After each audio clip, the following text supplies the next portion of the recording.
اللهم صل على سيدنا محمد يا رب صل وسلم دائما أبدا على حبيبك.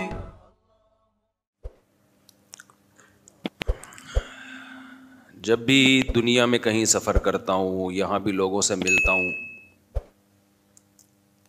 ایک چیز کا احساس بہت زیادہ بڑھتا ہے کہ اللہ تعالیٰ نے ہمیں اسلام دے کر ہم پر کتنا بڑا احسان کیا. اسلام نہ ہوتا ہم تو مر گئے تھے، برباد ہو گئے تھے. کاش لوگوں کو یہ بات سمجھ میں آ جائے، کاش بھائی اسلام آخرت سے جتنا تمہیں آخرت میں فائدہ پہنچاتا ہے اتنا ہی تمہیں دنیا میں بھی فائدہ پہنچاتا ہے. اسلام کے بغیر تم دنیا میں بھی خوشیاں حاصل نہیں کر سکتے.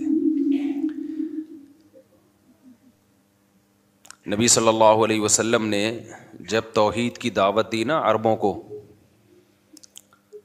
تو عرب اسی بحث میں لگے رہے کہ آپ ہمیں ہمارے باپ دادا کے دین سے ہٹاتے ہو. نبی نے فرمایا میں تمہیں حدیث کا مفہوم ہے ایسی چیز دے رہا ہوں جس سے پوری دنیا پہ تم حکومت کرو گے، کیونکہ یہ نعرہ دنیا میں کسی کے پاس نہیں ہے اور نجات کا واحد راستہ یہی ہے. تو تم نہ صرف یہ کہ خود نجات پا جاؤ گے، کسی کو بھی نجات اور خوشیاں اور راحتیں چاہیے ہوں گی وہ تمہارا محتاج ہو جائے گا. الف بین قلوبکم، اس کے ذریعے اللہ تمہارے دلوں کو جوڑ دے گا، تمہیں راحتیں دے گا، خوشیاں دے گا. مشرکین مکہ کی کھوپڑی میں یہ بات بیٹھ نہیں رہی تھی، وہ اسی میں لگے ہوئے تھے. انا وجدنا آباءنا کذالک یفعلون، ہم اپنے باپ دادا کو دیکھتے ہیں وہ اسی طرح کر رہے ہیں، بس اسی پہ ہم نے چلنا ہے. ہر آدمی کی اپنی ایک نظر ہوتی ہے، ہر آدمی ہر ایک کو ایک خاص نظر سے دیکھتا ہے. اللہ تعالیٰ جب آپ کو دین کا علم عطا فرماتے ہیں تو آپ کے چشمے کا نمبر ٹھیک کر دیتے ہیں، آپ کے دیکھنے کی صلاحیت کو بڑھا دیتے ہیں. سمجھ میں آتا ہے کیا صحیح ہے کیا غلط ہے. اور یہ میں اپنی طرف سے نہیں کہہ رہا، اللہ تعالیٰ نے یہ دعویٰ کیا ہے قرآن میں، یا ایھا الذین آمنوا ان تتقوا اللہ یجعل لکم فرقانا. اے ایمان والو اگر تم اللہ سے ڈرو گے، ڈرو گے کا کیا مطلب ہے؟ اپنی لغت میں، اپنی ڈکشنری میں، اپنی سوسائٹی میں، اپنے کلچر میں، اپنے دل میں، اپنی ایکٹیویٹیز میں اللہ کو لے کر آ جاؤ گے، اس کو اگنور نہیں کرو گے. تو تمہیں ایک سب سے بڑا فائدہ پتہ ہے کیا ملے گا؟ یجعل لکم فرقانا، اللہ تمہارے اندر صحیح اور غلط کو سمجھنے کی تمیز پیدا کر دے گا. تمہارے اندر یہ کوالٹی پیدا ہو جائے گی کہ تمہیں صحیح لگنا شروع ہو جائے گا اور غلط، اب جملہ ہی نہیں مکمل کر رہے، غلط لگنا شروع ہو جائے گا. یہ کوالٹی پیدا ہو جانا خدا کی قسم بڑی خاندانی کوالٹی ہے. یہ دنیا بربادی اسی چکر میں ہو رہی ہے، ان کو پتہ ہی نہیں چل رہا صحیح کیا ہے اور غلط کیا. آپ کو پتہ چل جائے کہ صحیح غلط کیا ہے تو سبحان اللہ. اگر آپ کو کھانے پینے میں پتہ چل جائے صحیح کیا ہے غلط کیا ہے تو صحت اچھی ہو جائے گی. پیسہ کمانے میں پتہ چل جائے کہ صحیح طریقہ کیا ہے غلط طریقہ کیا ہے، پیسہ آ جائے گا. ریلیشن کیسے مضبوط بنائے جاتے ہیں، اس کا صحیح طریقہ کیا ہے غلط طریقہ کیا ہے پتہ چل جائے تو ریلیشن اچھے ہو جائیں گے. کیا خیال ہے بھائی؟ جم جاتے ہو، ایکسرسائز کرنے کا صحیح طریقہ پتہ چل جائے اور غلط طریقہ پتہ چل جائے تو جان بنا لو گے. کیا خیال ہے؟ اگر پتہ ہی نہیں چلا، الٹے سیدھے ڈنٹ پیل کے جو تھوڑے بہت ہڈیوں کے سیٹنگ ہے وہ بھی کیا ہو جائے گی، آؤٹ ہو جائے گی. آپ کو یاد ہوگا بچپن میں اسکولوں میں ایکسرسائز کرواتے تھے، یوں گھماتے تھے. ابھی میں گھوم کے تو نہیں دکھا سکتا،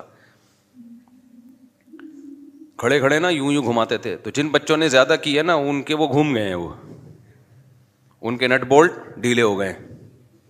ایکسرسائز کا ایک اصول ہمیشہ یاد رکھو، جو نیچرل آپ کی باڈی کی موومنٹ ہے نا اسی موومنٹ پہ ایکسرسائز کیا کرو.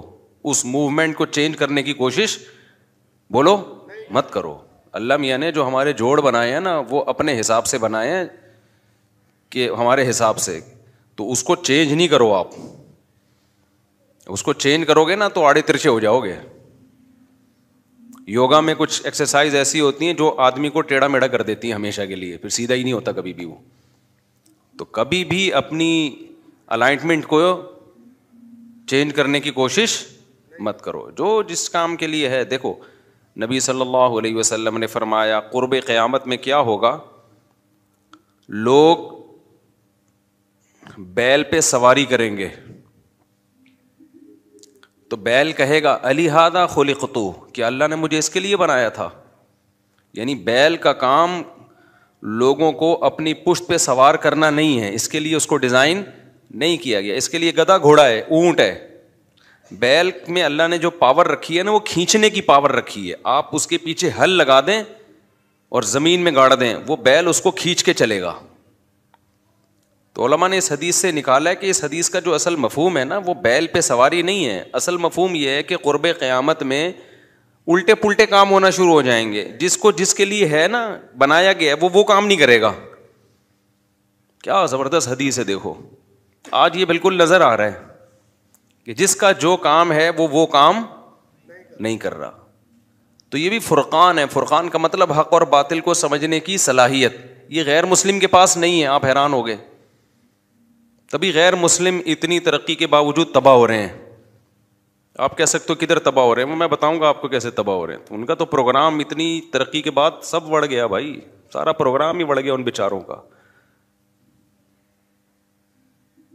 تو جس کو جس کام کے لیے پیدا کیا گیا ہے نا وہ اگر اس کام کے علاوہ کسی اور کام میں لگے گا تو اس کا پروگرام بڑھ جائے گا. جس کو جس کام کے لیے پیدا کیا. اب بیل جو ہے اس میں اللہ نے طاقت رکھی ہے, وہ چیزوں کو کھینچ سکتا ہے. تو آپ اس کے پیچھے ہل چلائیں, کھینچیں تو کیا کرے گا, وہ ہل چلا دے گا. یہ کام اونٹ سے لیں گے, اونٹ بڑھ جائے گا تھوڑے دنوں میں. اب قیامت کی یہ علامتیں آپ کو پاکستان میں بہت زیادہ ملیں گی. بائک بنائی تھی جاپان نے 2 بندوں کو بٹھانے کے لیے, لوڈ اٹھانے کے لیے نہیں. لوڈڈ گاڑیاں ان کی الگ ہوتی ہیں. پاکستان نے کیا کیا, پچھلا پہیہ نکال دیا اس کا اور اس کے پیچھے پورا رکشا لگا دیا, چنچی لگا دی. ایسا ہی ہے نا, اور اس پہ 10 بندے بٹھا دیے اور گانے لگا دیے اونچی آواز میں تاکہ وہ پیچھے انجوائے بھی کریں. ایسا ہی ہوتا ہے نا. میں صبح صبح جا رہا ہوتا ہوں, چنچیوں میں اتنی زور سے گانے لگے ہوتے ہیں, اتنی زور سے گانے لگے ہوتے ہیں. بھائی تو کس کو سنا رہا ہے بھائی, پورے محلے کو سنا رہا ہے, بس انجوائے کر رہا ہے. آپ دیکھو چنچی والے خودکشی نہیں کرتے, میں نے دیکھا ہے. غریبوں کو میں نے خودکشی کرتے ہوئے بہت کم دیکھا ہی نہیں ہے. یہ جو کچھ کیسز آتے ہیں نا, غریب تھا غربت پہ خودکشی کر لی, وہ غربت پہ نہیں کی ہوتی ہے. یہ تو میڈیا بعض دفعہ پروپیگنڈا کرتا ہے غریبوں کو بدنام کرنے کے لیے. خودکشی کے کیسز مالداروں میں زیادہ ہیں, غریبوں میں بہت کم ہے. غریب انجوائے کرتا ہے, وہ عادت ہوتا ہے نا اس کو, جس چیز کی عادت پڑ جائے وہ اس کو, تو اس کا تھوڑی مسئلہ ہوتا ہے. تو زیادہ مسائل مالداروں کے ہیں خودکشی کے, اور جتنا مالدار ملک ہوگا نا اتنا خودکشی کے ریشو زیادہ ہوں گے, بشرطے کہ اسلام نہ ہو. سعودی عرب بہت مالدار ہے, خودکشی کے کیسز نہ ہونے کے برابر ہے کیونکہ اسلام بھی ہے. یعنی کلچر میں تو اسلام ہے نا ان کے. اگر اسلام کے بغیر دولت آئے گی نا تو سمجھو ڈپریشن ڈبل آئے گی. ہمارے حضرت فرمایا کرتے تھے یہ دولت ایک سانپ کی طرح ہے, سپیرا ہوگا تو سانپ رکھے, سپیرا نہیں ہے تو سانپ پالنے کی غلطی نہ کرے. آپ نے سانپ پال لیا, دولت رکھنے کا فن سیکھا نہیں علماء سے, بزرگان دین سے, کہ اس کے کیا سائڈ افیکٹ ہیں, اس کے کیا فائدے ہیں. یہ تو علماء بتاتے ہیں, بزرگان دین بتاتے ہیں کہ اس کے کچھ سائڈ افیکٹ بھی ہیں, اس کے کچھ فائدے بھی ہیں. تو علماء کو پتہ ہوتا ہے یہ سانپ ہے تو اس سے فائدہ کیسے اٹھایا جا سکتا ہے. تو بزرگوں کے پاس رہ کے, علماء کے پاس رہ کے اس کا منتر سیکھیں پہلے. تو منتر سیکھیں گے پھر دولت میں انجوائے کریں گے آپ. دولت ٹینشن نہیں دے گی, ورنہ دولت اوپر کی کھوپڑی خراب کر دیتی ہے. بہت سوں کی خراب ہو چکی ہے, پاگل ہو گئے ہیں وہ. انزائٹی ہے نا, انزائٹی, ان کو لوگ سمجھ رہے کہ خوش نہیں ہے, انزائٹی کے پیشنٹ بن چکے ہیں وہ, اور آگے ڈپریشن میں جانے والے ہیں تھوڑے دنوں میں. تو کیا کریں, اتنے سارے مضامین ایک ہی سب پہ کھچڑی پکی ہوئی ہوتی ہے. خیر, تو میں یہ عرض کر رہا تھا کہ وہ کیا عرض کر رہا تھا میں, ہاں تو اب دیکھو قیامت کی علامات میں ہے کہ بیل پہ سواری ہوگی، حالانکہ وہ ہل چلانے کے لیے، تو بالکل اس کی مثال ہمیں اب نظر آ رہی ہے. چنچی جاپان نے بنائی تھی سوزوکی، وہ 2 بندوں کو بٹھانے کے لیے، ہم نے اس پہ پورا رکشا جوڑ دیا، چنچی جوڑ دی، گانے لگا دیے اونچی آواز سے، اور پھر کیسے صبح صبح انجوائے کرتے ہوئے جا رہے ہوتے ہیں. دوسرے کو ٹینشن دیں گے، خود ٹینشن نہیں لیں گے. اور ایک اور انجوائے کرتا ہے چنچی والا، وہ یہ کہ ہر اسٹاپ پہ آدھا گھنٹہ کھڑا رکھتا ہے چنچی کو. کتنی ٹینشن دے رہا ہوتا ہے نا پیچھے پیسنجر کو، خود ذرا سی بھی ٹینشن میں آتا ہے؟ اگر خود ٹینشن ہوتی تو آدھا گھنٹہ کھڑا رکھتا؟ خود بھی تو ٹینشن میں آتا نا، کہتا چلو بھائی نہ. اس کی صحت پہ کوئی اثر نہیں پڑتا، پیچھے کسی کا بچہ مر رہا ہے، کسی کو ایئرپورٹ پہنچنا ہے، کچھ بھی کرنا ہے نا، اس کی صحت پہ کوئی فرق نہیں پڑتا. بسوں والوں کی صحت پہ بھی کوئی فرق نہیں پڑتا.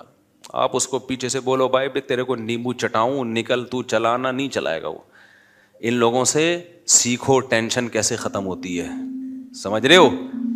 یہ وہ لوگ ہیں جو ٹینشن دینا جانتے ہیں، ٹینشن لینا کہتے ہیں دو ٹینشن لو نہیں، بولنے دو. ہمیں یاد ہے 4K 4G میں جب ہم سفر کیا کرتے تھے نا، تو بہت لوگ گرمیوں میں بس بھری ہوئی بھی ہے، مزید پیسنجر کی جگہ بھی نہیں ہے، پھر بھی وہ نہیں چلاتا تھا. وہ کہتا تھا چھت پہ چڑھا دو لوگوں کو. تو پیچھے سے اتنی گالیاں مل رہی ہوتی تھیں اس کو، تو وہ دیکھتا بھی نہیں تھا، پیچھے مڑ کے دیکھتا بھی نہیں تھا. اس سے بہت عبرت ہمیں حاصل ہوئی کہ یار یہ وہ لوگ ہیں جو ٹینشن ہمیشہ دیتے ہیں، لیتے بیتے نہیں ہیں. دیکھو کل ایک بندہ آیا، بھی مجھے بندے کی مثال دینی ہے، وہ کیونکہ میں نے یہ مثال دی نا تو پورا بیان چینج ہو جائے گا. تو میں چاہ رہا ہوں جو ٹاپک ہے چینج نہ ہو، آپ کی ذمہ داری ہے کہ بندے کی مثال دینی ہے. کل ایک بندہ آیا، یہ بہت اہم مثال ہے، آپ کو بہت کچھ سیکھنے کا انشاءاللہ اس سے موقع ملے گا. تو خیر میں یہ عرض کر رہا تھا، اللہ میاں نے فرمایا کہ اگر تم اللہ سے ڈرو گے، یعنی اللہ کو اپنی زندگی میں لاؤ گے، ہر کام سے پہلے دیکھو گے اللہ کا اس میں حکم کیا ہے. ٹھیک ہے ہمارا دل چاہ رہا ہے، پہلے اللہ سے پرمیشن لے لیں کہ اللہ نے اس خواہش کو پورا کرنے کی اجازت دی ہے تو ٹھیک ہے، نہیں دی ہے تو نہیں کریں گے. بھائی شادی بیاہ ہے، اور جتنے کاروبار ہے، اور جتنے ہمارے معاملات ہیں، صبح و شام کے آپس کی گپ شپ کی محفلیں ہیں، بھائی کوئی ایسا کام نہ ہو جو اللہ کی مرضی کے خلاف. تو اللہ کہتے ہیں جس کے اندر یہ صفت پیدا ہو گئی تو ہم اسے دنیا میں ایک انعام دیتے ہیں، یجعل لکم فرقانا، اس کے اندر صحیح اور غلط کو سمجھنے کی صلاحیت پیدا کر دیتے ہیں. اس کو پتہ چل جاتا ہے صحیح کیا ہے اور غلط کیا ہے. جس کے اندر یہ صلاحیت نہیں ہوتی وہ کیا کرتا ہے؟ سوال پیدا ہوتا ہے، وہ اس کو نہیں پتہ چلتا صحیح اور غلط کا. تو پہلے تو میں مثالیں دے رہا تھا صحیح اور غلط کا سمجھنا ضروری کیوں ہے، پھر میں بتاؤں گا کہ لوگوں کو نہیں پتہ چلتا صحیح غلط کا. صحیح غلط کا سمجھنا اس لیے ضروری ہے کہ زندگی کے ہر شعبے میں ہمیں صحیح اور غلط کو سمجھے بغیر اگر ہم ٹریک پہ چلنا شروع کر دیں گے نا تو محنت بہت ہوگی، آؤٹ پٹ اس کا نہ صرف یہ کہ زیرو ہوگا بلکہ الٹا ہوگا. اب میڈیکل سائنس میں صحیح اور غلط کا ڈاکٹر اور ماہر حکیم بتاتے ہیں. حکیم کے ساتھ میں ماہر لازمی لگاتا ہوں کیونکہ حکیموں میں 2 نمبریاں بہت چل رہی ہیں آج کل، اس لیے میں ماہر لگا دیتا ہوں کہ کوئی صحیح ریلائبل حکیم ہو، ورنہ حکیموں کا آج کل معاملہ بہت بس دعوے ہیں دعوے.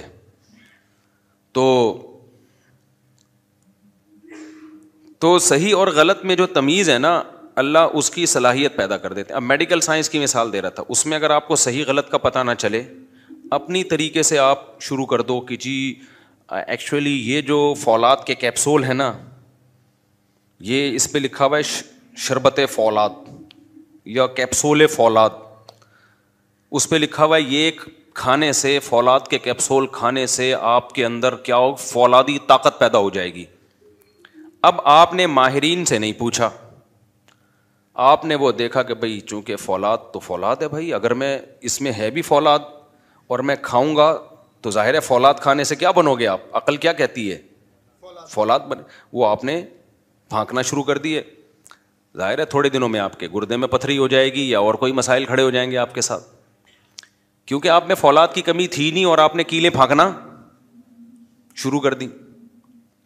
کیلشیم کا آج کل بڑا زور چل رہا ہے نا, کیلشیم کی کمی سے بچانے کے لیے کیلشیم کے سپلیمنٹ لوگ لے رہے ہوتے ہیں. کیلشیم کی سپلیمنٹ آپ لے رہے ہیں, آپ نے نیٹ پر دیکھ لیا, یوٹیوب پہ دیکھ لیا, بھائی کیلشیم کے سپلیمنٹ یہ بڑا زبردست, کیلشیم کی اس سے ہڈیاں مضبوط.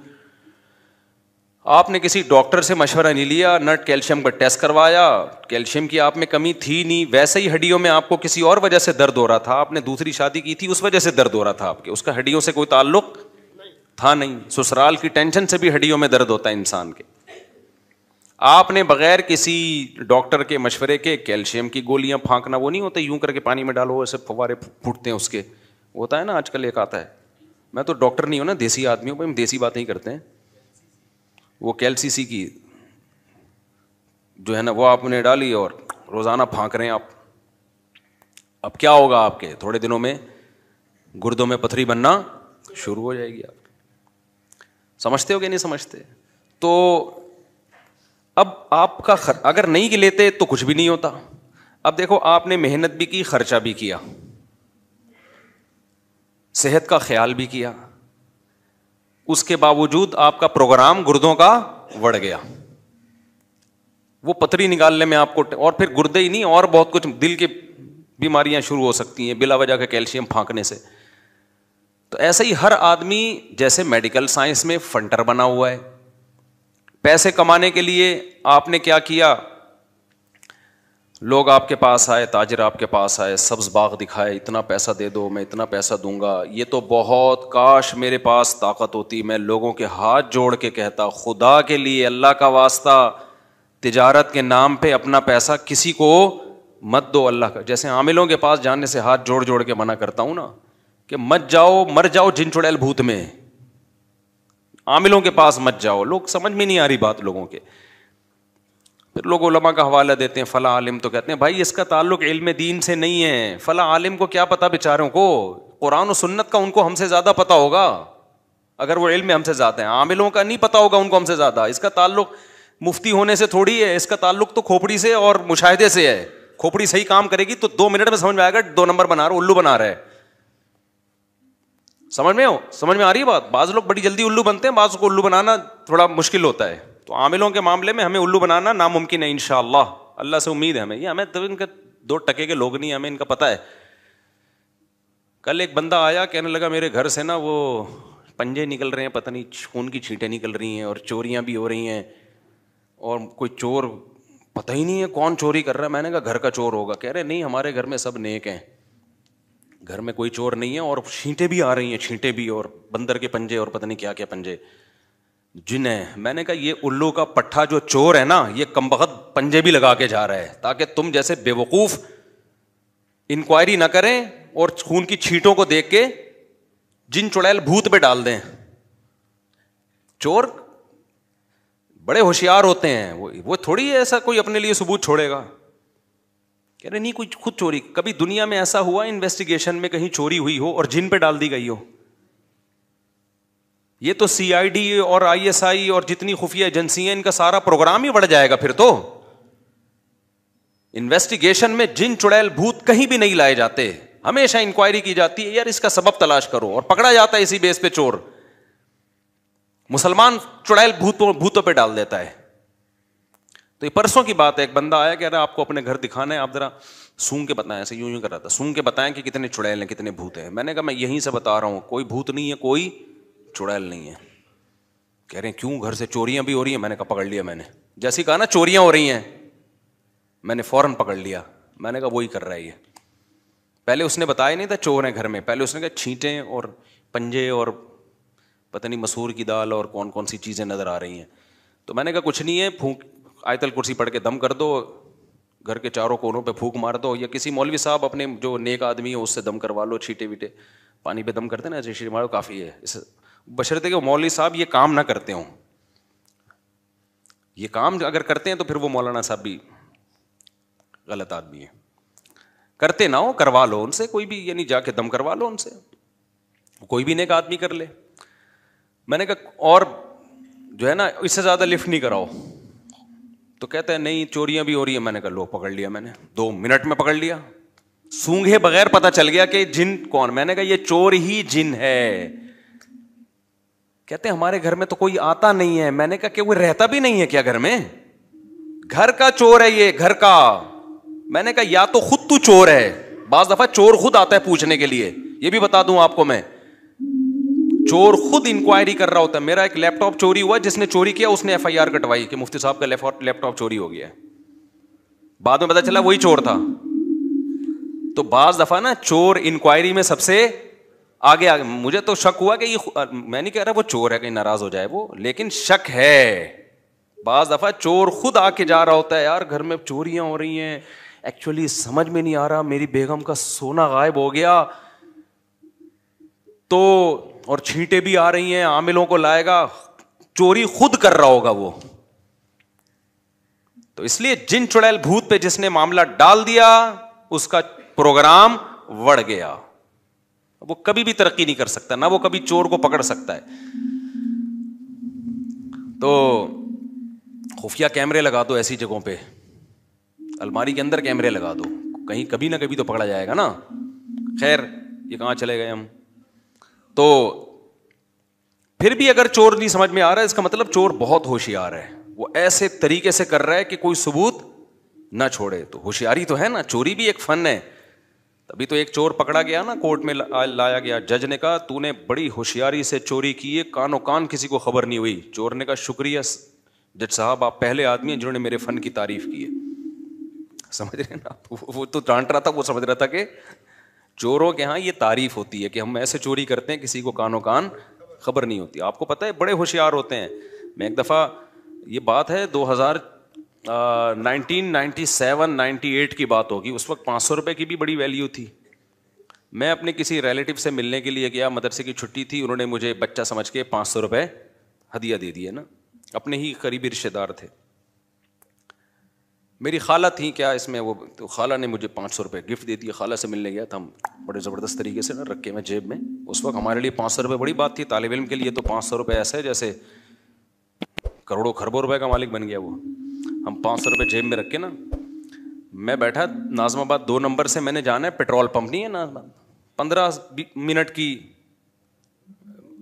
ڈرائیو وہ ہے, ٹریولنگ ہے آپ کی 15 منٹ کی. 15 منٹ میں مجھے تھا اچھا بس بھی خالی, 2-4 آدمی بیٹھے ہوئے تھے بس میں, ایک کہیں پچھلی سیٹ پہ, وہ ایک دائیں بائیں ہوگا. 500 روپے ہم نے جیب میں رکھے. اب میں یہ بار بار نا جیب کو یوں کر رہا ہوں کہ کہیں چوری نہ ہو جائے نا, ہمارے لیے تو بڑی چیز تھی بھائی وہ. اچھا ان دنوں میں بھی ہم بڑے خوش تھے الحمدللہ. لوگ کہتے ہیں کہ یہ مولوی کے پاس جو ہے نا جاپان آسٹریلیا گھوم رہا ہے, پیسہ ویسا ہے اس لیے خوش ہے. یہ تم پاگل ہو, تمہارا دماغ ہو گیا ہے خراب. جس کی اوپر کی کھوپڑی سڑ جائے نا تو اس کا دنیا میں اس کے دماغ کا علاج کرنا ممکن نہیں ہے. لوگ سمجھ رہے ہیں ایسی عیاشی ہے تبھی تو یہ ممبر پہ بیٹھے ہوئے لطیفے سنا رہے ہیں, خوش ہیں. اور بھائی ہمارا ماضی اٹھا کے دیکھو, جب ہماری جیب میں 500 روپے تھے نا ایسے بچا بچا کے, اس کو بھی اللہ کا اس سے زیادہ ہی خوش ہوں گے. خوشی کا اس سے تعلق نہیں ہے, یہ تو پیسہ آنے سے تو لوگوں کے دماغ وڑ گئے ہیں, کیڑے پیدا ہو گئے ہیں دماغوں میں لوگوں کے. تو اس کا اس سے کوئی تعلق نہیں ہے. جاپان میں کیا رکھا ہے لوگ پتہ نہیں جاپان کیا کوئی مریخ پہ چلے گئے.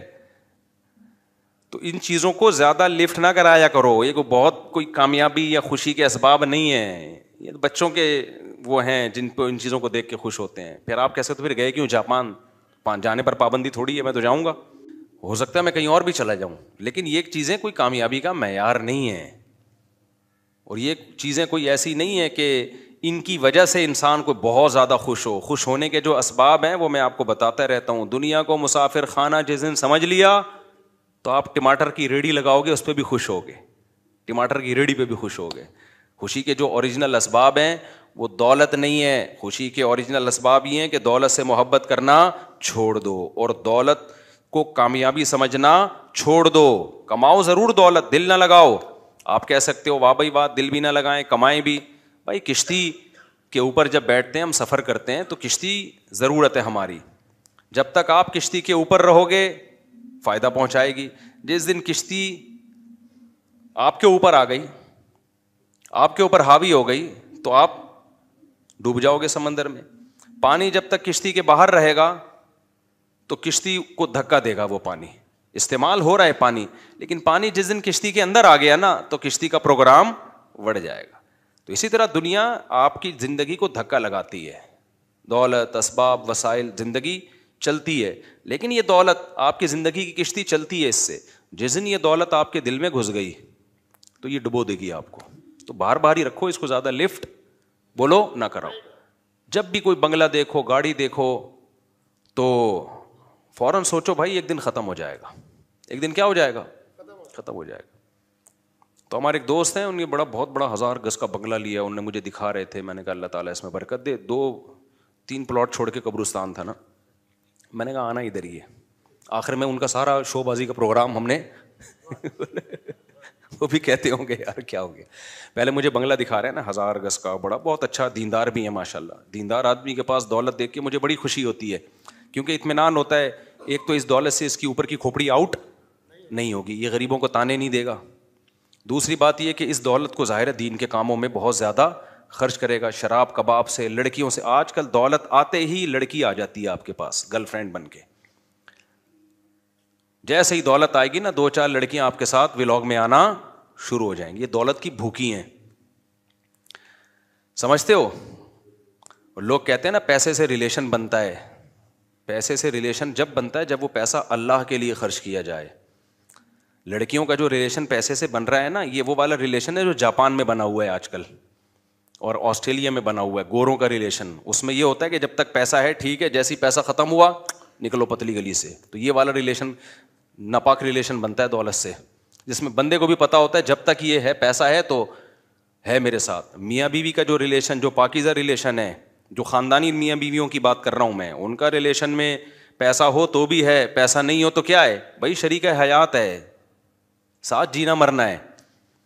یہ دین کے ساتھ آتی ہیں یہ چیزیں. ابھی آسٹریلیا میں ہمارے ایک دوست تھے، یہ بھی واقعہ بعد میں سناؤں گا تاکہ بیان آسٹریلیا والا ہو گیا اور ایک تاکہ ٹاپک چینج نہ ہو. اب میں نے یہ سیٹ اپ بنایا کہ ٹاپک کو چینجنگ سے بچانے کے لیے نا جتنے بھی بیچ بیچ میں واقعات آ رہے ہیں وہ ہم ایک ٹوکرے میں رکھتے جائیں گے، آخر میں وہ ٹوکرا الٹ دیں گے آپ کے اوپر.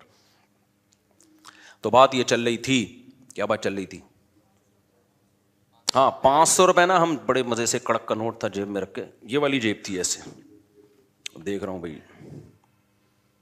اچھا میں جب مدرسے میں رہتا تھا نا تو لوگ ہمارے طالب علم مجھے بہت مالدار سمجھتے تھے، سمجھتے بڑے مالدار تھے، کیونکہ جب ایسا نوٹ آتا تھا نا تو میرے پھر لسی اور پھر اور جا کے نا ادھر ادھر چپلی کباب اور یہ سب چیزیں پھوڑ پھاڑ کے آتا تھا. میں بچاتا بتاتا نہیں تھا میں، تو عادت تھی، غلط عادت تھی لیکن تھی، اب کیا کریں. وہ سمجھتے تھے پتہ نہیں کتنا کروڑ پتی آدمی ہے یہ. اب میں دیکھ رہا ہوں کہ خواب آ رہے ہیں، ایک لسی کا بھرا ہوا، میٹھی لسی ہوتی تھی، اوپر ملائی ڈال کے دیتا تھا، لسی کا بھرا ہوا گلاس، اور اللہ بھلا کرے، اور ادھر وہ کلیجی، ایک ریڑھی والا کلیجی بناتا تھا، بڑی مزے کی کلیجی ہوتی تھی. رات کو ہم اور میرا دوست چھپڑ میں نکلتے تھے، کلیجی پھوڑ پھاڑ کے آتے تھے وہ. تو یہ سارے خیالات آ رہے ہیں نا. میں دیکھ رہا ہوں کہ یوں، یہی میری غلطی تھی، یوں کرنا، یہ میری غلطی تھی. اس سے کیا ہوا، جیب کترے کو اندازہ ہو گیا بیٹا اس کی جیب میں کیا پڑا ہے، مال. حالانکہ بس میں رش بھی نہیں ہے. 10 منٹ کی ڈرائیونگ پہ، 10 منٹ کی رائڈنگ پہ میں آگے اترا ہوں پیٹرول پمپ ناظم آباد پہ، اور یہ دیکھتے ہوئے کہ کوئی جیب سے چوری نہ کر لے. اترا ہوں، جیب میں ہاتھ ڈالا، وہ سارا لسی کا پروگرام وڑ گیا. مجھے خیال ہوا میں دوبارہ بس پہ چڑھوں اور کہیں سے 500 روپے ادھار لے کر نا اس جیب کترے کو دوں. یار تیرے فن کو کمال ہے یار. اب آپ بتاؤ، ایک آدمی حفاظت بھی کر رہا ہے کہ کوئی چوری نہ کر لے. کتنی میں نے سوچ کے اترا ہوں گا نا. اب میں یہ جن پہ ڈالوں یا میں یہ کہوں کہ یار جیب کترا اتنا ہوشیار تھا، کم بخت نے ایسے ہاتھ صاف کیا ہے نا کہ کانوں کان خبر نہیں ہوئی ہے، ایسے ہاتھ صاف کیا اس کم بخت نے، پتہ نہیں کس طریقے سے اس نے کیا یار. جیسے ہی اترے ہیں بس وہ ایک چند سیکنڈ ہوتے ہیں اس میں یہ اپنا کرتب دکھاتے ہیں. تو ایسے موقع پہ میں بھی جن چڑیل بھوت پہ ڈال سکتا ہوں، یار کسی نے کچھ کر دیا ہے. وہیں سے ہماری خالہ نے 500 روپے دے کے جن چڑیل بھوت میرے پیچھے لگا دیے کہ نکال کے لا. دوسرا آپشن یہ، بھائی جن چڑیل بھوت اگر یہ کر رہے ہوتے دنیا کا نظام برباد ہو جاتا. بینکوں میں لاکر سے چراتے ہیں، سارا بینکوں کا آڈٹ کا سسٹم، سارا کا سارا سیٹ اپ وڑ جاتا ان کا، تو برباد ہو جاتا. میں نہیں وڑنی کا، آپ نے کہا ہے وڑ، اس لیے لوگ بولیں گے بار بار وڑ کا اس لفظ لا رہے ہو. میں جب سے 4 شادیوں پہ بات کی نا شروع کی تو اب لوگ آٹو پہ آ گئے ہیں. اب میں نئی ٹاپک چھیڑتا لوگ خود ہی چھیڑ رہے ہوتے ہیں. تو پھر لوگ مجھے کہتے ہیں ہر وقت 4 شادیاں چھیڑتے. بھائی اب چھڑ گئے ہیں لوگ, اب بٹن دبا کے ہم چلے, اب دنیا سے چلے بھی گئے نا, یہ ٹاپک اب قیامت تک چلتا رہے گا. مرد آٹو پہ سیٹ ہو گئے ہیں, آٹو سسٹم ہے. تو ہمارے ایک اور دوست اسی طرح سے وہ ٹاور سے صدر جانے کے لیے بس میں سوار ہوئے. وہاں اس وقت جیبیں بہت کٹتی تھیں. انہوں نے مجھے خود اپنا واقعہ سنایا کہ میں نے ایک پرس لیا, بٹوا لیا. بٹوا لینے کے بعد جو ہے کہتے ہیں اس خالی بٹوا تھا, صرف میں نے جیب کترے کو پکڑنے کے لیے یہ کام کیا. یہ واقعات میں سنا رہا ہوں عبرت کے لیے, آپ کے قصے کہانیاں سنانے کے لیے نہیں سنا رہا. یہ بتانے کے لیے کہ بعض دفعہ کسی چیز کے اسباب خفیہ ہوتے ہیں, ہمیں نہیں پتہ ہوتے. تو وہ جن چڑیل بھوت پہ ڈالنے کے نہیں ہوتے, اس میں یہ کہ اور زیادہ ہوشیار ہو جائیں آپ. یہ نہیں ہوتا کہ جس چیز کا کام ہوا سبب سمجھ میں نہیں آ رہا, سبب چونکہ سمجھ میں نہیں آ رہا تو جن پہ ڈال دو. اس سے تو وہ اور زیادہ نقصان ہونا شروع ہو جائے گا آپ کو. جو تھوڑے بہت پیسے جو چوری نہیں ہو رہے وہ عاملوں کے کھاتے میں چلے جائیں گے. پہلے تو چوری ہو رہے تھے, کم از کم چور کو بددعائیں تو دے رہے تھے نا, اب تو خود پیسے عاملوں کو پکڑانا شروع کر دو گے. تو وہ صدر سے بیٹھے ہیں اور نیا پرس لیا انہوں نے, جیب میں رکھا اور کہتے ہیں بار بار میں یوں کر کے نا چیک کر رہا ہوں تاکہ جیب کترا یہ سمجھے کہ کوئی بہت بڑی رقم لے کے جا رہا ہے یہ آدمی, حالانکہ وہ خالی تھا. کہہ رہا ہوں میں اس چکر میں ہوں. ہمارے وہ دوست تھے بھی پشتون پٹھان تھے, انہوں نے کہا میں پکڑ کے اس کو کوٹوں گا آج طبیعت سے نا. تو وہ کہہ رہے ہیں مجھے خود, میرے دوست ہیں, مجھے خود اپنا واقعہ انہوں نے سنایا. کہہ رہے میں بار بار یوں جیب پہ ہاتھ رکھ رہا ہوں, جیب پہ ہاتھ رکھا, کوئی آئے تو صحیح, آئے تو صحیح. کہہ رہے ہیں گھنٹہ ہو گیا کوئی بھی نہیں آیا. ٹاور پہ کہہ رہے میں اترا, جیب میں ہاتھ ڈالا, بٹوا غائب. اب بتاؤ یہ جن کے بچے نے کیا یہ بھائی, کیا تو جیب کترے نہیں ہے. اب آپ کو سمجھ میں نہیں آ رہا کیسے کیا ہے, تو اب آپ یہ نہیں کہو گے کہ جن نے کیا, آپ بولو گے بھائی کام ہوا ہے لیکن اس کی لاجک کیا ہے یہ مجھے سمجھ میں نہیں آ رہی. اگر آ رہی ہوتی تو میں بھی جیب کترا نہ ہوتا, وہی بندہ یہ کہہ سکتا ہے. ہر کام ہر ایک کا تھوڑی ہوتا ہے. تو ایسے ہی گھروں میں بعض دفعہ چوریاں ہو رہی ہوتی, پتہ نہیں ہوتا کون چوری کر رہا ہے. تو اس کا مطلب یہ نہیں ہے کہ جن چوری کر رہا ہے, اس کا مطلب ہے چور بہت ہوشیار ہے, FIR کٹانے گیا ہوا ہے اور عاملوں کو لا کے پھونکے مروا رہا ہے تاکہ لوگوں کا دماغ جادو ٹونے کی طرف چلا جائے. اسی طرح یاد رکھو نندوں میں, جٹھانیوں میں, میاں بیوی میں لڑائیاں ہوتی ہیں تو اس میں کوئی غلطی پر ہوتا ہے, وہ گھر میں فساد مچا رہا ہوتا ہے, لوگ عامل کے پاس چلے جاتے ہیں, عامل کہتا ہے کسی نے کچھ کر دیا ہے, اس سے کیا ہوتا ہے جو فسادی ہوتا ہے اس کی جان چھوٹ جاتی ہے. میاں بیوی میں بعض دفعہ طلاق ہو جاتی ہے, بعض دفعہ شوہر ظالم ہوتا ہے, گھر بسا نہیں سکتا وہ طلاق کے بعد, یہ تو کامن ہے. اب لوگوں کی تانے اور ملامت سے بچنے کے لیے کہتا ہے اصل میں ہمارے گھر سے تعویذ نکلا ہے, تو میاں بیوی میں اصل میں کسی نے جادو کیا ہے, میرا قصور نہیں. ہمارے ایک جاننے والے اچھی بھلی بیوی, ان کی 15-16 سال وائف کے ساتھ گزارے, اس بیوی کی بیچاری کی اولاد بھی نہیں تھی, بانجھ تھی وہ. تو ہم چونکہ ہمارے محلے کا ہی پرانا قصہ ہو گیا, اب میرا خیال ہے ان کو نہیں پتہ چلے گا, ان کی بات میں کر رہا ہوں. تو وہ ہم جانتے تھے اس بچی کو, اچھی نیک سیرت لڑکی تھی, نمازی تھی اور اچھی بھلی میاں بیوی کی زندگی گزر رہی تھی. شوہر نے کسی دن غصے میں آ کے دھڑ دھڑ طلاقیں نکال دی. اب قابل ملامت تو ہوگا نا کہ یار تم بیچاری کو پہلے اولاد نہ ہونے کا غم ہے, اوپر سے اس کو آپ کو اولاد چاہیے تھی, آپ ایک اور شادی کر لیتے, اس نے اجازت بھی دی ہوئی تھی بھائی آپ کو اولاد چاہیے. وہ تو غریب لڑکی کا تو بیڑا غرق ہو جاتا ہے طلاق کے بعد. تو جب انکوائری کی گئی انہوں نے کہا یار اصل میں مجھ پہ جادو ہوا ہے. اب پروگرام, اب کوئی بول سکتا ہے ان کو ملامت کر سکتا ہے, تعویذ نکلے, یہ نکلا ہے, میں تو نہیں چاہتا تھا, اصل میں ایکچولی کیا ہوا ہے جادو. بڑا بہترین بہانہ ہے اپنی جان چھڑانے کا.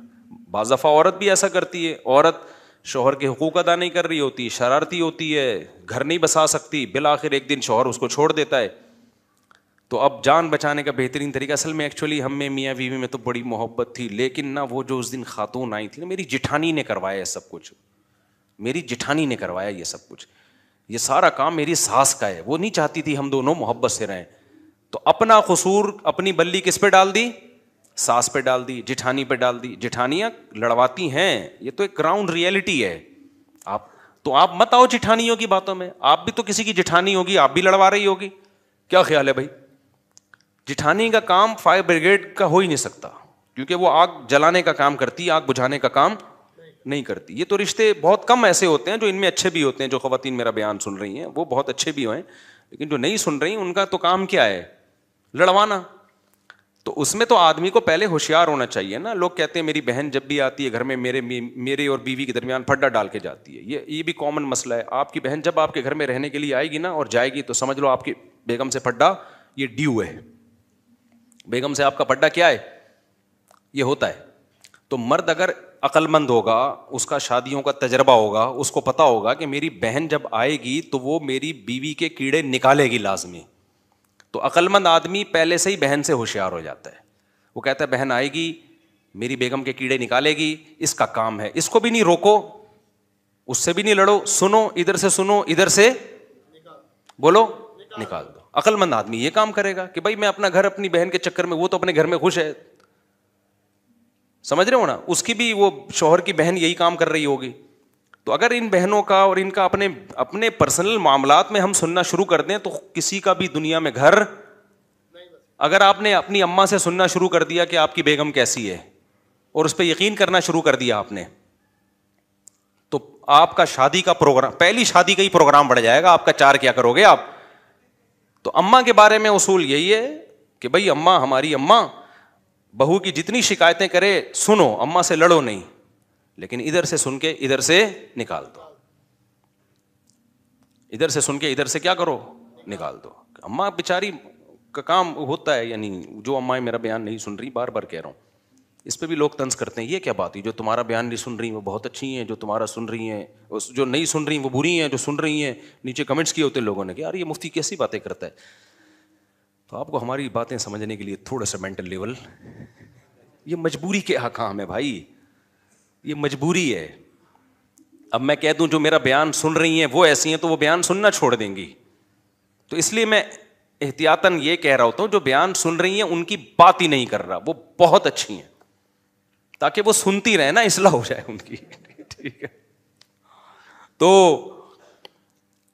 اپنا گھر بسانے کے لیے اپنی اماں سے بھی نہ لڑو اور اماں کے کہنے پہ بیگم سے بھی نہ لڑو. بالکل نیوٹرل ہو کے خود فیصلہ کرو کہ کون صحیح ہے کون غلط ہے. اور 100% صحیح تو میرے بھائی دنیا میں کوئی بھی نہیں ہوتا. جو آدمی، اور یہ میرے سامنے آ کے نہ کیا کرو کہ میاں مفتی صاحب میں نے 2 شادیاں کی، میں بہت خوش ہوں اور میں دونوں کو بہنوں کی طرح اور ہمارا گھر، یہ ٹوپی ڈرامے کسی اور کے سامنے کیا کرو. 100% دنیا میں صحیح صرف بے وقوف لوگ ہوتے ہیں جن کے گھر میں کبھی جھگڑا بھی نہیں ہوتا.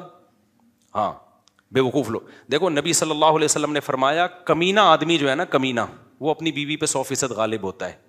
جو آدمی مجھے کہتا ہے نا میری بیگم بالکل جیسے میں کہتا ہوں ویسے چلتی ہے اور ہمارے گھر میں سکون اطمینان کی لائف، کیونکہ میری بیگم ہر بات میری مانتی ہے اور اتنا اچھی ہنسی خوشی، اس کا مطلب یہ بندہ 99% چانس ہے کہ کمینہ آدمی ہے. معذرت کے ساتھ حدیث کے الفاظ ہے بھائی، میں نے 1% ہے کہ ایسا ہو بھی سکتا ہے، بعض بزرگوں میں ہوا ہے، لیکن وہ بہت اپر لیول کے بزرگ ہوتے ہیں.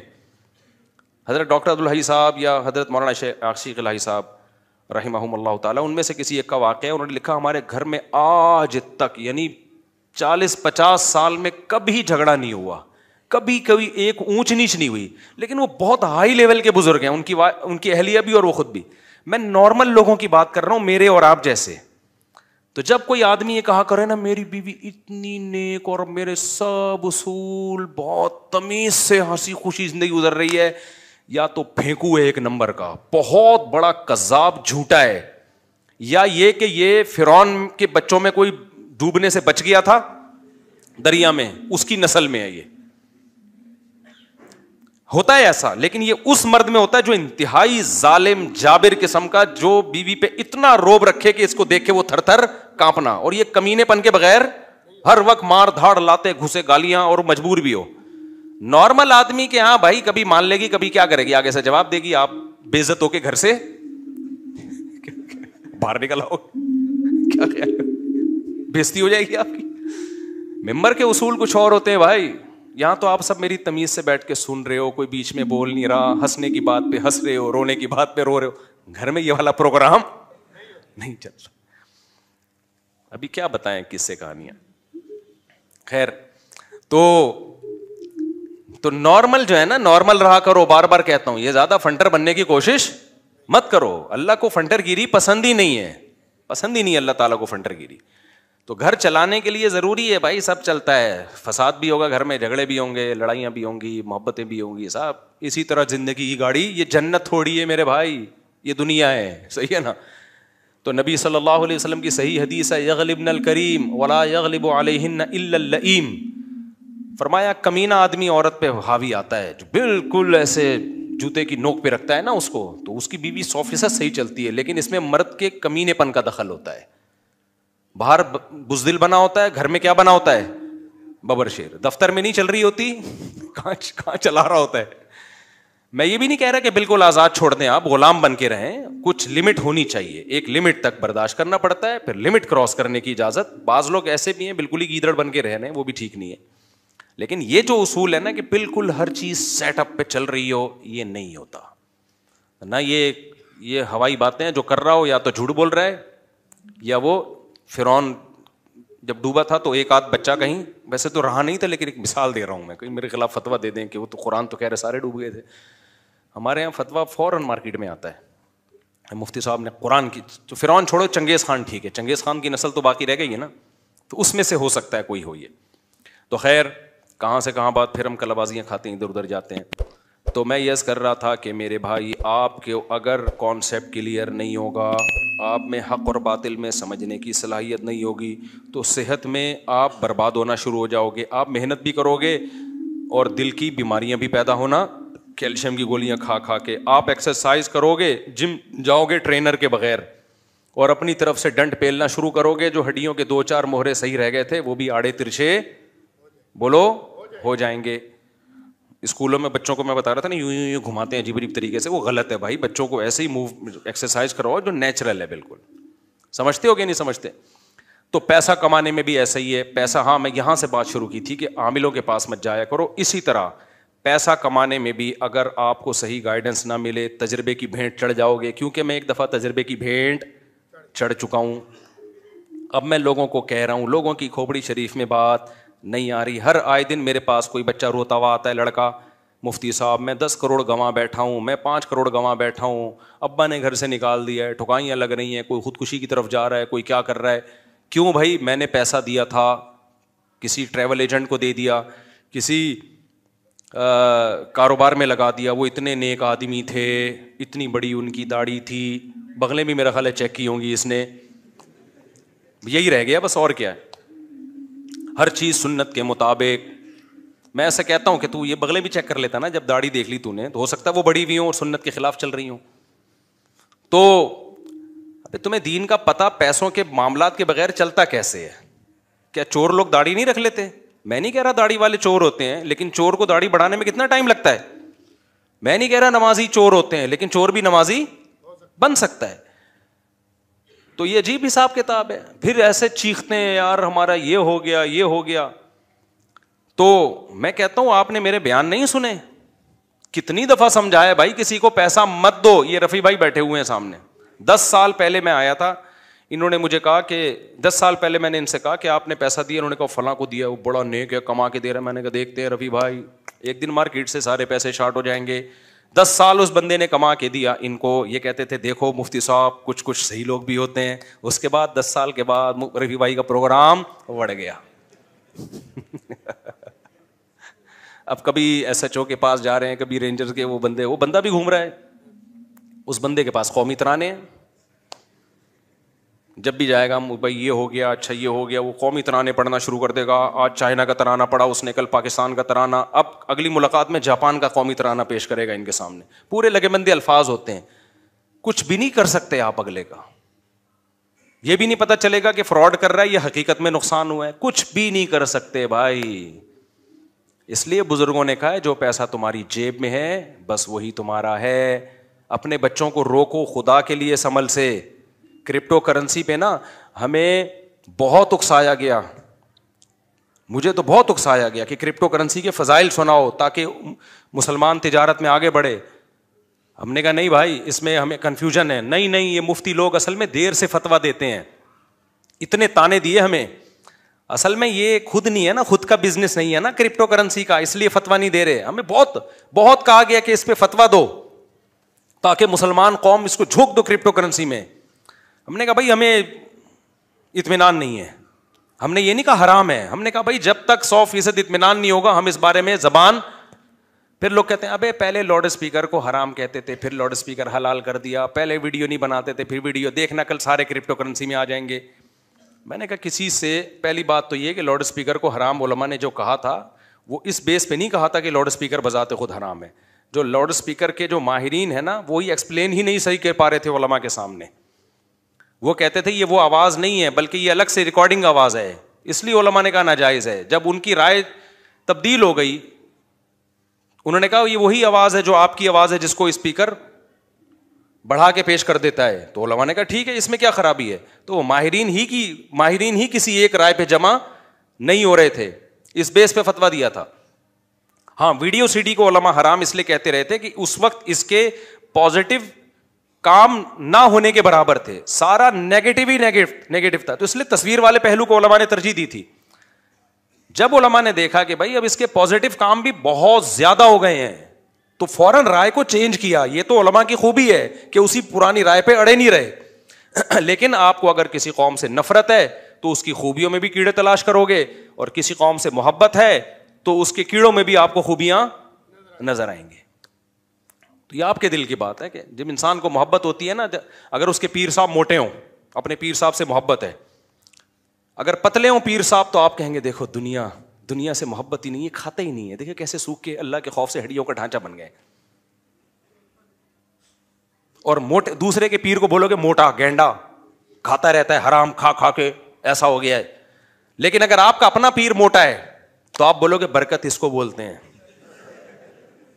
یہ ہے برکت. 2 نوالے کھاتے ہیں لگتا پورے جسم کو ہے جا کے.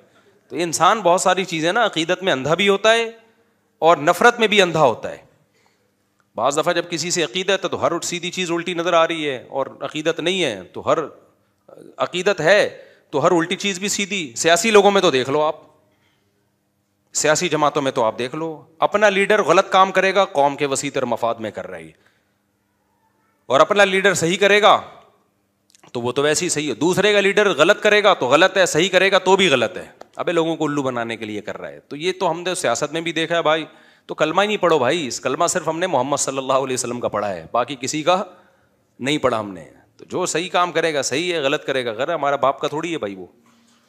تو اتنا ڈپریشن میں جاتے ہیں, پھر وہ اس کو سیاسی لوگ قتل کر رہا ہے, اس کو قتل کر رہی ہے. سیاسی لیڈر جو ہے نا, یہ بات ذہن میں رکھو, کوئی بھی ہو کائنم من کان,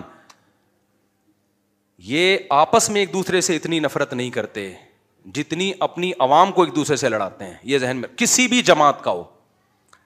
اور جب آج آپ جس لیڈر کی وجہ سے کسی دوسرے کو گالیاں دے رہے ہو اور اس کی وجہ سے اس کو گالیاں دے رہے ہو, یہ ذہن میں رکھنا کل ان کا مفاد ہوگا نا, یہ ایک دوسرے کے ساتھ بیٹھ کے جھوٹی چائے پی رہے ہوں گے. ہم نے ماضی میں یہ بہت دیکھا ہے. یہ جو کہہ رہے ہیں نا یہ اکیلا ہے, اکیلا کوئی نہیں ہے. ابھی اکیلا ہے, اس کو ضرورت نہیں ہے, کل ضرورت ہوگی تو اکیلا نہیں رہے گا, اور رہنا بھی نہیں چاہیے. سیاست اسی کا تو نام ہے. تو یہ ان کی پالیسیاں چینج ہوں گی. آپ کیوں لڑ رہے ہو بھائی, محبت سے رہو یار. پہلے کم ٹینشن ہے, لوگوں کی نیندیں اڑ گئی ہیں اس چکر میں. عقیدت ایک حد سے اپنے ابا اماں سے کرو گے نا بہت زیادہ عقیدت, بہت ثواب ملے گا آپ کو, جنت دے دے گا اللہ اس بدلے میں. تو سیاست دانوں سے عقیدت ایک حد تک, اس سے آگے نکلنے کی کوشش, یہ تو نیچرل ہے, اپنے لیڈر سے محبت ہوتی ہے, ہونی چاہیے, لیکن ایک لمٹ, اس سے آگے نکلنے کی کوشش مت کرو. تو اس سے سکون میں رہو گے. ہاں تو میں عرض کر رہا تھا میرے بھائی, کیا وہ چل رہی تھی بات, ابے آسٹریلیا کی بات نہیں چل رہی تھی, بات یہ چل رہی تھی کہ وہ اگر آپ کو صحیح, ہاں پیسوں کا معاملے میں, اب آپ نے پیسہ دے دیا تو آپ تو پیسہ خرچ کر رہے ہو پیسہ کمانے کے لیے, لیکن وہی سبب آپ کے پیسے کے ڈوبنے کا ذریعہ بن گیا. آج نہیں ڈوبا تو کل ڈوبے گا, نہیں تو پرسوں ڈوبے گا. پھر بھی عاملوں میں تو سارے ہی غلط ہیں, لیکن پیسے میں پھر بھی کچھ لوگ صحیح ہیں. کچھ واقعی ایسے لوگ ہوتے ہیں, ان کو پیسہ دیا جائے تو وہ ایمانداری سے تجارت کرتے ہیں, وہ آپ کو نقصان نہیں ہیں ایسے لوگ, لیکن بہت کم ہیں. اور ہم جیسے لوگوں کو تو پھر بھی پتہ چل سکتا ہے جو مشہور لوگ ہیں. عامی آدمی کے لیے ان تک پہنچنا بہت زیادہ مشکل کام ہوتا ہے. اس لیے عامی آدمی کے لیے اصول یہی ہے, قطعاً نہ اپنے ماموں کو پیسہ دو, نہ اپنے چاچو کو پیسہ دو, ابا کو بھی نہ دو. ابا کو دینا ہے تو ابا سمجھ کے دے دو, ابا ہے کھا جائے گا, کوئی مسئلہ. تجارت کی نیت سے ابا کو پیسہ دے دیا, گئے. ابا نے بیٹے کو دے دیا, کھا جائے گا. بیوی کو دے دیا, کھا جائے گی. بیوی نے شوہر کو دے دیا تو وہ تو کنفرم کھائے گا.